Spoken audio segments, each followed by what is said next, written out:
Hello बच्चों, welcome back to my YouTube channel educational points. तो स्वागत है आपका मेरे इस नए वीडियो में। आज हम लेके आए हैं आप लोगों के लिए क्लास 10th यूपी बोर्ड के जो बच्चे एग्जाम देने वाले हैं उनके लिए चैप्टर 4 डॉक्टर राजेंद्र प्रसाद के कुछ अभ्यास प्रश्न हैं। इनकी रचना है भारतीय संस्कृति और उस पर आधारित कुछ अभ्यास प्रश्न हैं, जिसके 2 पार्ट में हमने वीडियो अपलोड कर दिया है। आप जाके हमारे पेज पे देख सकते हैं। आज हम देखेंगे पार्ट 3 में जितने भी सारे इसके गद्यांश बचे हैं उन सबके गद्यांश पर आधारित प्रश्नों के उत्तर। चलिए देर न करते वीडियो को स्टार्ट करते हैं। आज हम उसके आगे के पैराग्राफ्स को देखेंगे। तो हमारे आज के इस वीडियो में यह पैराग्राफ कह रहा है कि वैज्ञानिक और औद्योगिक विकास के उद्दंड परिणामों से अपने को सुरक्षित रखकर हम उनका उपयोग अपनी रीति से किस प्रकार करें। तो कह रहा है कि जो वैज्ञानिक हैं और औद्योगिक हैं, ठीक है, उनके विकास का यानी कि उन्नति का जो उद्दंड है, उनके परिणाम यानी कि उनका जो परिणाम होने वाला है, उस परिणाम से अपने से सुरक्षित रखकर, ठीक है, उस परिणाम को अपने से सुरक्षित रखकर हम उनका उपयोग अपनी रीति से किस प्रकार करें। ठीक है, हम उनका उपयोग अपनी रीति से किस प्रकार कर सकते हैं। इस बारे में 2 बातों का हमें बराबर ध्यान रखना चाहिए। ठीक है, इस बारे में हमें 2 बातों का बराबर हमेशा ध्यान रखना है। पहली बात तो यह है कि हर प्रकार की प्रकृति जन्य, ठीक है, पहली बात तो ये है कि प्रत्येक प्रकार के यानी कि हर प्रकार के जो प्राकृतिक जन्य और मानवकृत विपदाओं पे पड़ने पर, यानी जो प्रकृति की चीज़ें हैं और मानवकृत जो मानव से रिलेटेड है यानी कि मानव से जुड़ी हुई है, उन विपदाओं में के पड़ने पर भी हम लोगों की सृजनात्मक शक्ति कम नहीं हुई है। ठीक है, हम दोनों की क्या है, जो सृजनात्मक शक्ति है वह कम नहीं हुई है। हमारे देश में साम्राज्य बने और मिटे हैं। ठीक है, हमारे देश में जो साम्राज्य हैं वो बने भी हैं और मिटे भी हैं। विभिन्न संप्रदायों का उत्थान पतन हुआ है। ठीक है, विभिन्न संप्रदायों का क्या हुआ है, उत्थान और पतन हुआ है। हम विदेशियों से आक्रांत और पदलित हुए। ठीक है, हम विदेशियों लोगों से क्या हुए हैं, आक्रांत और पदलित हुए हैं। ठीक है, यानी कि अलग हुए हैं।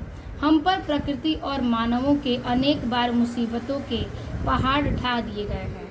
यानी कि हम पर जो प्रकृति है और मानव का जितने भी सारी अनेक प्रकार की कठिनाइयां हैं, मुसीबतें हैं, वो पहाड़ की जैसे हम पर ढा दिए गए हैं, यानी कि दे दिए गए हैं। पर फिर भी हम लोग बने रहे। क्या करें, हम लोग इस चीज़ों पर टिके रहे, बने रहे। हमारी संस्कृति बनी रही। ठीक है, हमारी संस्कृति बनी रही और हमारा जीवन एवं सृजनात्मक शक्ति बनी रही। ठीक है, हमारा जीवन एवं सृजनात्मक शक्ति भी इस पर बनी रही है। हम अपने दुर्दिनों में भी, ठीक है, हम अपने दुर्दिनों में भी ऐसे मनुष्यों और कर्मचारियों को पैदा कर सकते हैं जो संसार के इतिहास के किसी युग में अत्यंत उच्च आसन के अधिकारी होते हैं। ठीक है, यानी कि हम अपनी संस्कृति से बने जो हमारे जीवन है और उनकी जो सृजनात्मक यानी कि अनेक प्रकार की जो सृजनात्मक रूप की जो शक्ति बनी है, वो दुर्दिनों यानी कि दिन प्रतिदिन ऐसे मनुष्यों यानी कि दुख के दिनों में जो मनुष्य हैं, कर्म योगियों हैं, को पैदा कर सकते हैं। ठीक है, कर सके, जो संसार के इतिहास के युग में अत्यंत उच्च आसन के अधिकार होते हैं। ठीक है, तो कह रहा है कि वैज्ञानिक रूप से जो औद्योगिक हैं, विकास के दंड हैं, कई सारे परिणाम को सुरक्षित करते हैं। हमारी जो रीति है भारतीय संस्कृति की, उनमें 2 बातों का बराबर हमें ध्यान रखना होता है। पहली बात यह है कि हर प्रकार की प्रकृति जन्य और मानवकृत विपदाओं के पड़ने पर भी लोग क्या होते हैं, अपनी सृजनात्मक शक्ति यानी कि जो खुद की शक्ति है उसको कम नहीं हुई है। और हमारे देश में प्रकृति और मानव अनेक प्रकार के मुसीबतों पर पहाड़ को ढा दिए हैं। पर फिर भी जो लोग हैं वो हमारी संस्कृति में प्रकृति मानवों में अनेक प्रकार की मुसीबतों को पहाड़ की भांति ढाल दिए हैं, यानी कि दे दिए हैं। पर फिर भी जो लोग हैं हमारी संस्कृति, हमारे जीवन को जो सृजनात्मक शक्ति है उसको बनाए रखते हैं और जो हमारे दुख के दिनों हैं उसमें मनीषियों और कर्मयोगियों को पैदा कर सके, जो इतिहास के जो संसार के इतिहास में किसी युग के अत्यंत उच्च आसन के अधिकारी होते हैं। ठीक है, तो ये हो गया आपके यह पैराग्राफ के अर्थ। ठीक है, अब देखिए इसमें कुछ प्रश्न हैं। पहला प्रश्न है उपयुक्त गद्यांश का संदर्भ लिखिए। तो ठीक है, तो हम इसका संदर्भ लिखेंगे जो आपको मैंने पिछली वीडियो पार्ट 2 में बताया था। संदर्भ लिख के सेम वही चीज़ें हैं और वही चीज़ें आपको इसमें भी लिखनी है।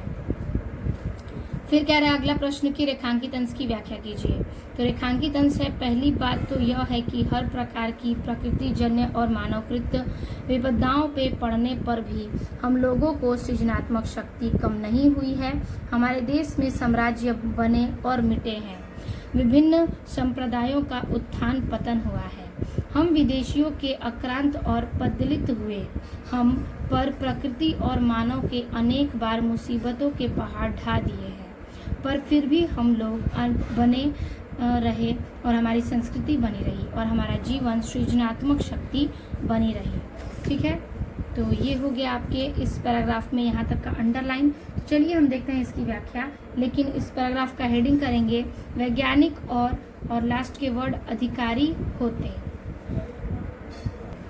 तो हेडिंग करेंगे वैज्ञानिक और फिर बीच में डॉट लाइन, फिर अधिकारी होते। संदर्भ इसका पूर्ववर्त है, यानी कि जो संदर्भ था हमारा प्रस्तुत गद्यांश हमारी पाठ्य पुस्तक हिंदी पाठ से अवतरित है, जिसके डॉक्टर राजेंद्र प्रसाद द्वारा रचित भारतीय संस्कृति से लिया गया है। ठीक है, अब हम हेडिंग करेंगे रेखांकित अंश की व्याख्या।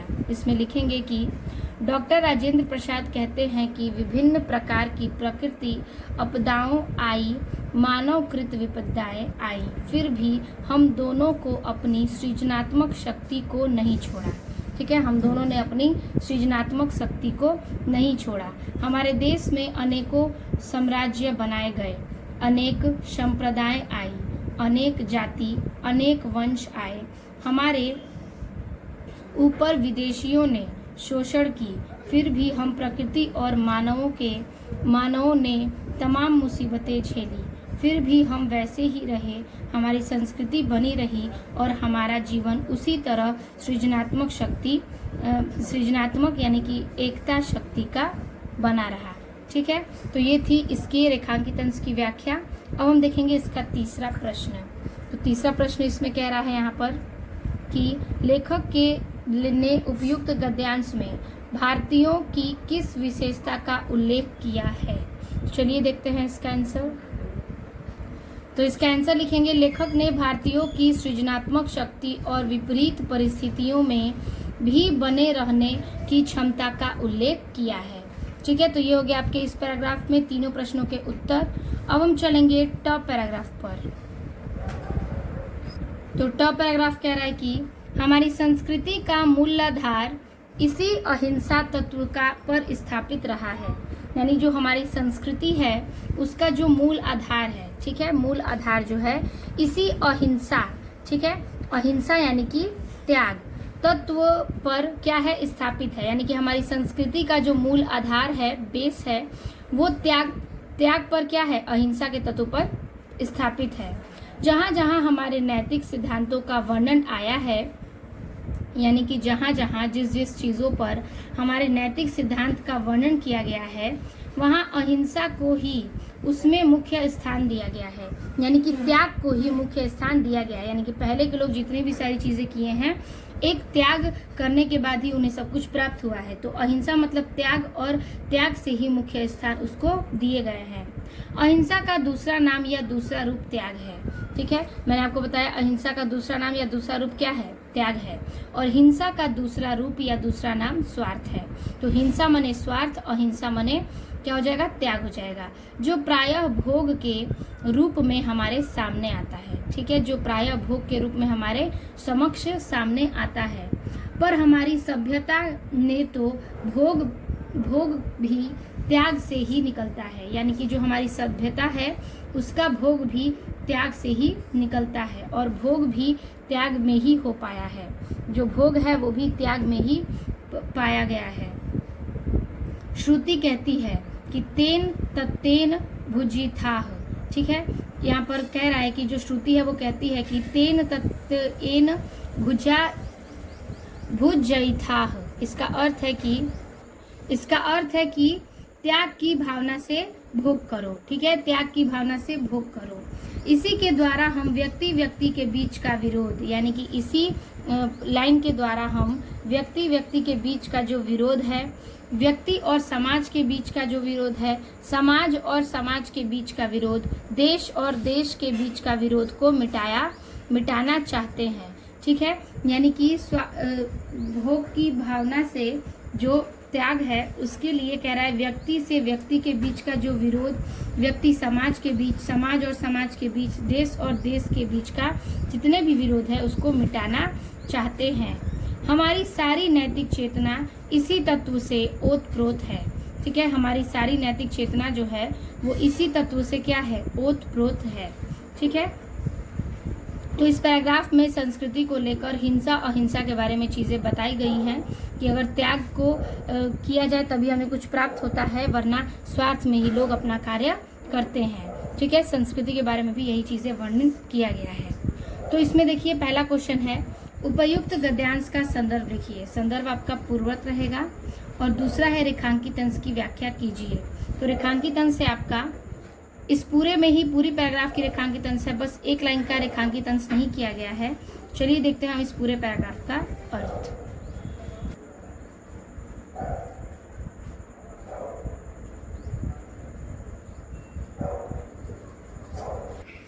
टॉप पैराग्राफ का हेडिंग करेंगे हमारी संस्कृति डॉट लाइन ओतप्रोत है।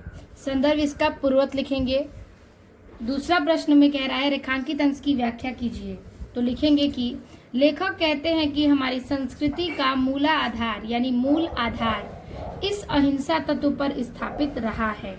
जहाँ जहाँ हमारे नैतिक सिद्धांतों का वर्णन किया गया है, अहिंसा का ही उसमें मुख्य स्थान दिया गया है। ठीक है, अहिंसा का दूसरा रूप क्या है, त्याग है, और हिंसा का दूसरा रूप स्वार्थ है, जो प्रायः भोग के रूप में हमारे सामने आता है। ये फर्स्ट पैराग्राफ का अर्थ हो गया। फिर पैराग्राफ चेंज करिएगा और दूसरे का लिखिएगा कि श्रुति कहती है कि त्याग के द्वारा भोग करो। ठीक है, त्याग के द्वारा त्यागो और फिर भोग करो, अर्थात केवल त्याग से ही व्यक्ति समाज समाज और देश देश के बीच के विरोध दूर किए जा सकते हैं। हमारी नैतिक मूल्यों की नींव इसी त्याग से क्या है, निहित है। ठीक है, तो ये हो गया आपके टॉप पैराग्राफ के 2 प्रश्नों के उत्तर। अगला प्रश्न कह रहा है इसमें तीसरे का ए नंबर, हमारे नैतिक सिद्धांतों के बीच किस चीज को प्रमुख स्थान दिया गया है, इसका दूसरा रूप क्या है। उत्तर लिखेंगे हमारे नैतिक सिद्धांतों में अहिंसा को प्रमुख स्थान दिया गया है, इसका दूसरा रूप त्याग है। ठीक है, अगला देखिए बी नंबर क्वेश्चन कह रहा है स्वार्थ के क्या क्या दुष्परिणाम होते हैं। इसका उत्तर लिखेंगे कि स्वार्थ के दुष्परिणाम में व्यक्ति के बीच विरोध, व्यक्ति और समाज के बीच विरोध, समाज और समाज के बीच विरोध और देश के बीच विरोध शामिल है। ठीक है, अब देखिए इसका तीसरा प्रश्न क्या कह रहा है कि पारस्परिक विरोध को कैसे मिटाया जा सकता है। उत्तर लिखेंगे पारस्परिक विरोध को त्याग और अहिंसा के मार्ग पर चलकर मिटाया जा सकता है। ठीक है, ये हो गया आपका ट के सभी प्रश्नों के उत्तर। अब हम चलेंगे ठ पैराग्राफ पर। अगला है हमारा ठ पैराग्राफ। कह रहा है इसमें कि दूसरी बात जो इस संबंध में विचारणीय है। ठीक है, दूसरी बात ये है कि जो इस संबंध में क्या है, विचारणीय है, वह यह है कि संस्कृति अथवा सामूहिक चेतना ही हमारे देश का प्राण है। ठीक है, वो यह है कि जो सामूहिक चेतना है वो हमारे देश का क्या है, प्राण है। इसी नैतिक चेतना के सूत्र से हमारे नगर और ग्राम, ठीक है, इसी नैतिक चेतना का सूत्र जो है वो हमारे नगर और ग्राम, हमारे देश और संप्रदाय, हमारे विभिन्न वर्ग और जातियां आपस में बंधी हुई हैं। ठीक है, हमारे प्रदेश और संप्रदाय, हमारे विभिन्न वर्ग और जातियां आपस में बंधी हुई हैं। वहाँ उन सब में यह एकता है ठीक है, वहाँ उन सब में यह एकता है।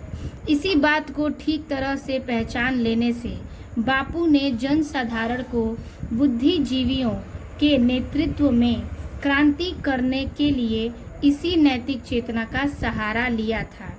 ठीक है, कह रहा है इसमें कि हमारी जो देश प्रदेश के जो संप्रदाय हैं वो विभिन्न वर्ग में, जातियों में आपस में क्या है, बंधी हुई हैं, यानी कि जुड़ी हुई हैं वर्ग और जातियों से। वहाँ उन सब में यह एकता पाई गई है। ठीक है, वहाँ उन सभी लोगों में ये एक एकता पाई गई है, वो एकत्रित है। तो फिर इसमें कह रहा है कि जो विभिन्न वर्ग और जातियों से आपस में बंधी हुई हैं। ठीक है, और वहाँ उन सब में यह एकता है। ठीक है, इन सारी चीज़ों से बंधी हुई हैं और यह एक एकता का रूप है। इसी बात को ठीक तरह से पहचान लेने से, ठीक है, इसी बात को अगर लोग ठीक तरह से पहचान लेने से बापू ने यानी गांधी जी ने जन साधारण को बुद्धिजीवियों के नेतृत्व में ठीक है बंधी हुई हैं और जन साधारण के बुद्धिजीवियों के नेतृत्व में क्रांति करने के लिए इसी नैतिक चेतना का सहारा लिया है। ठीक है, उसमें क्रांति यानी किसी नई चीज को लाने के लिए इसी नैतिक चेतना का सहारा लिया है। अहिंसा, सेवा और त्याग की बातों से जन साधारण का हृदय इसीलिए आंदोलित हो उठा। ठीक है, कह रहा है कि अहिंसा, सेवा और त्याग की बातों से जन साधारण का हृदय इसीलिए आंदोलित हो उठा क्योंकि उन्हीं से तो वह शताब्दियों से प्रभावित और प्रेरित रहा। ठीक है, कह रहा है कि और उन्हीं सब से ये शताब्दियों और प्रभावित को प्रेरित कर रहा है। ठीक है, तो इसी प्रकार से आंदोलन जन साधारण के हृदय में आंदोलित हो उठा और इन्हीं सब से जो शताब्दियों को प्रभावित किया गया और प्रेरित रहा। तो ये बात बापूजी इन सारी चीज़ों में कहते हैं। तो ये दूसरी बात थी जो इस 6 पैराग्राफ में दिया गया है। तो देखिए, इसमें पहला प्रश्न है कि उपयुक्त गद्यांश का संदर्भ लिखिए। संदर्भ इसका पूर्वत रहेगा। दूसरा प्रश्न है रेखांकित अंश की व्याख्या। रेखांकित अंश है आपका यहाँ से कि वह यह है कि संस्कृति अथवा सामूहिक चेतना ही हमारे देश का प्राण है और इसी नैतिक चेतना के सूत्र से हमारे नगर और ग्राम, हमारे प्रदेश और संप्रदाय, हमारे विभिन्न वर्ग और जातियां आपस में बंधी हुई हैं। वहाँ उन सब में यही एकता है।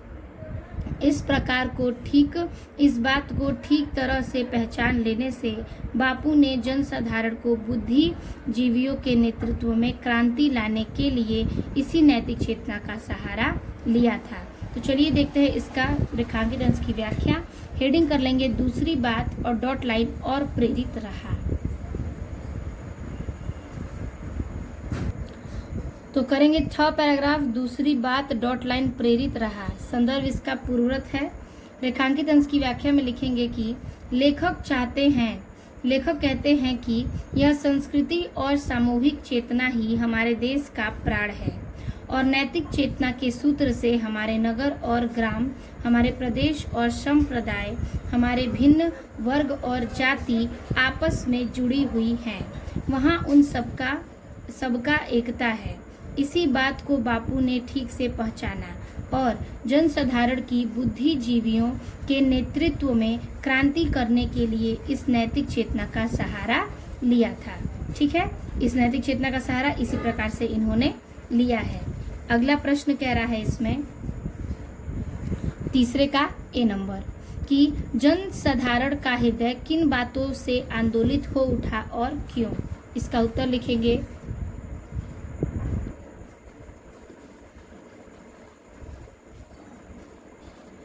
इसका उत्तर लिखेंगे कि जन साधारण का हृदय अहिंसा, सेवा और त्याग की बातों से आंदोलित हो उठा क्योंकि उन्हीं से तो वह शताब्दियों और प्रभावित और प्रेरित हैं। ठीक है, इन्हीं सब से तो वह शताब्दियों और प्रभावित और प्रेरित हैं। अगला है बी नंबर कि हमारे देश का प्राण क्या है। उत्तर लिखेंगे हमारे देश का प्राण संस्कृति और सामूहिक चेतना है। अगला प्रश्न है सी नंबर कि बापू ने क्रांति करने के लिए किसका सहारा लिया था। उत्तर लिखेंगे कि बापू ने क्रांति करने के लिए नैतिक चेतना का सहारा लिया था। ये हो गया आपके तीसरे का ए, बी और सी प्रश्नों के उत्तर। अब हम चलेंगे अंग पैराग्राफ पर।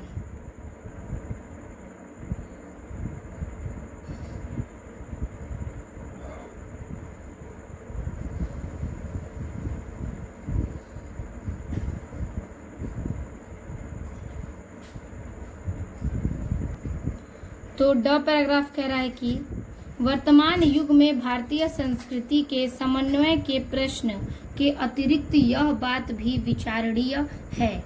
ठीक है, यानी कि वर्तमान युग जो युग चल रहा है उसमें भारतीय संस्कृति के समन्वय यानी कि मिलन के प्रश्न के अतिरिक्त ये बात भी विचार करने के लिए है कि भारत के प्रत्येक प्रादेशिक भाषा की सुंदर और आनंदप्रद कृतियों का स्वाद, ठीक है, कह रहा है कि जो भारत की प्रत्येक प्रादेशिक भाषा और सुंदर और आनंदप्रद कृतियों का स्वाद, ठीक है, भाषा की सुंदरता और आनंदप्रद कृतियां जो हैं उनका स्वाद भारत के अन्य प्रदेशों के लोगों को कैसे चखाया जाए।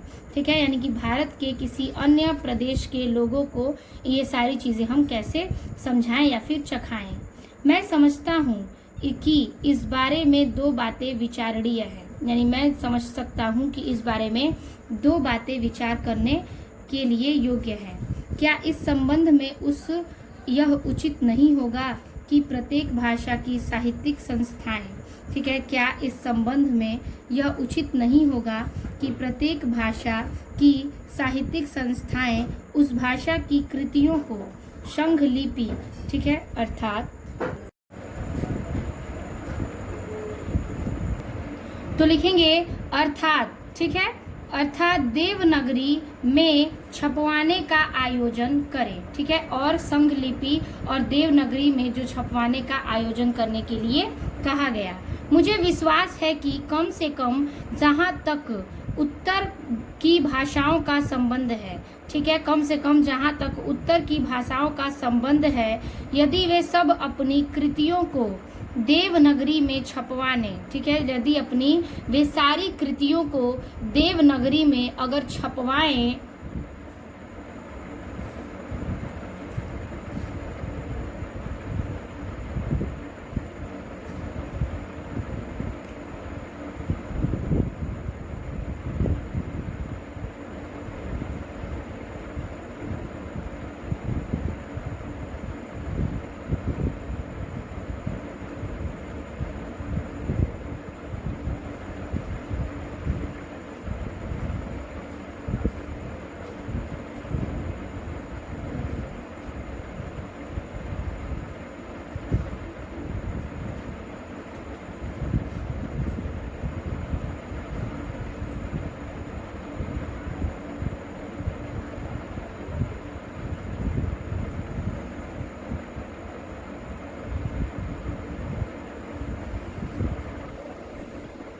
लगे तो उनका स्वाद लगभग सारे उत्तर भारत के लोग आसानी से ले सकेंगे। ठीक है,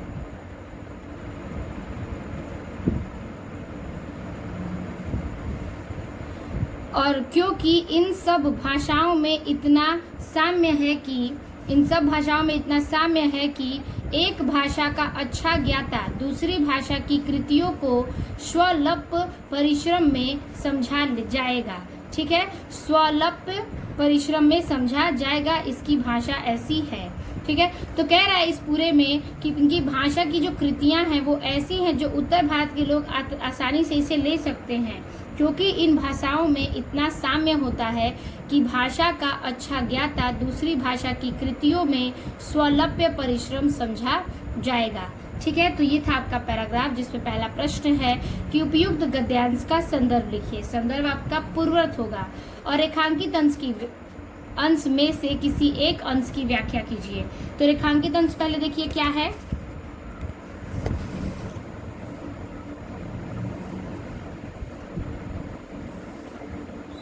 तो इसमें देखिए आपके दो पैराग्राफ्स रेखांकित हैं, उसमें से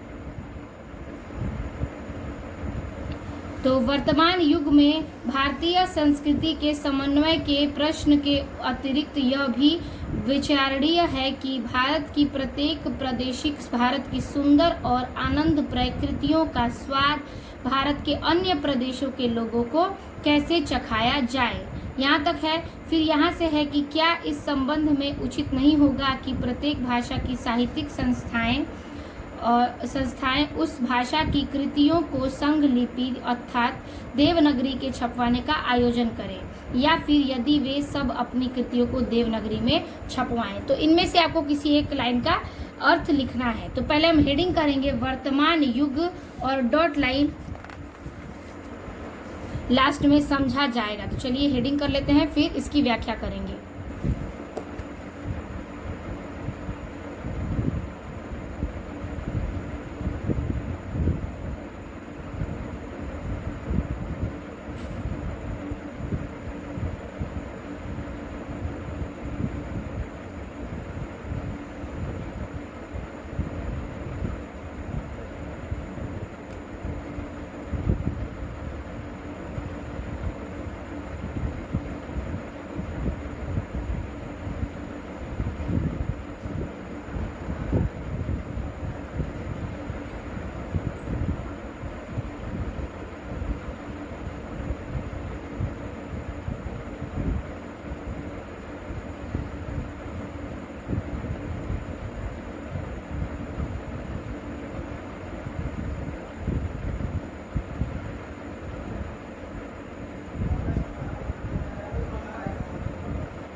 अगला है, तो हेडिंग करते हैं चलिए इसका।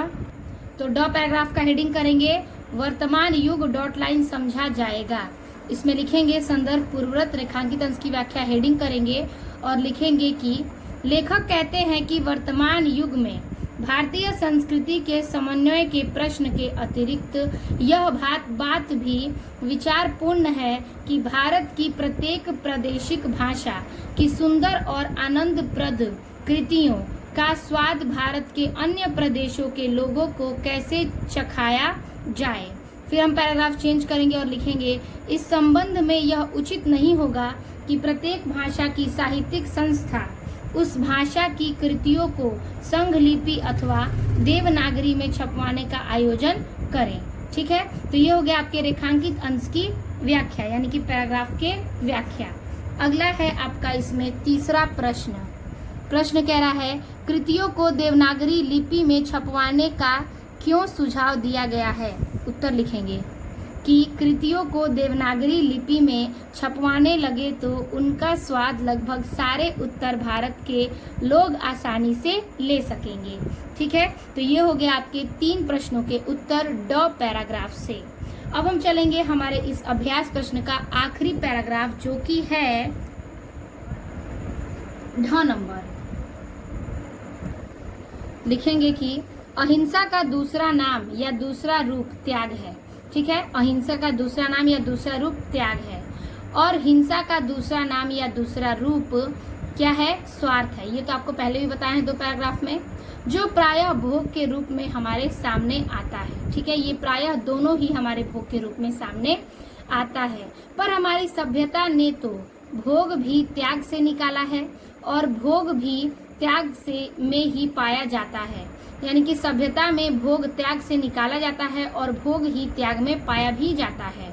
श्रुति कहती है तेन तत्तेन भुज्यिथाः, जिसका अर्थ है कि उपनिषद एक उद्धरण, जिसका अर्थ है, ठीक है, कि इसलिए त्याग की भावना से भोग करो, त्याग की भावना से भोग करो, इसका अर्थ है। इसी के द्वारा हम व्यक्ति के बीच का विरोध, व्यक्ति और समाज के बीच का विरोध, समाज और समाज के बीच का विरोध, देश और देश के बीच का विरोध को मिटाना चाहते हैं।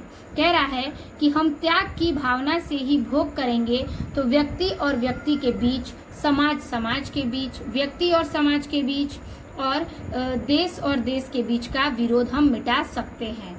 हमारी सारी नैतिक चेतना इसी तत्व से ओतप्रोत है। ठीक है, यानी इसी से मिली जुली हमारी सारी नैतिक चेतनाएं हैं। अब देखिए इस पर आधारित प्रश्न पहला है, प्रस्तुत गद्यांश का शीर्षक लिखिए। तो प्रस्तुत गद्यांश का शीर्षक क्या है, तो शीर्षक है आपका भारतीय संस्कृति। तो हम इसका उत्तर लिखेंगे, तो हेडिंग कर लेंगे अहिंसा का डॉट लाइन ओतप्रोत है।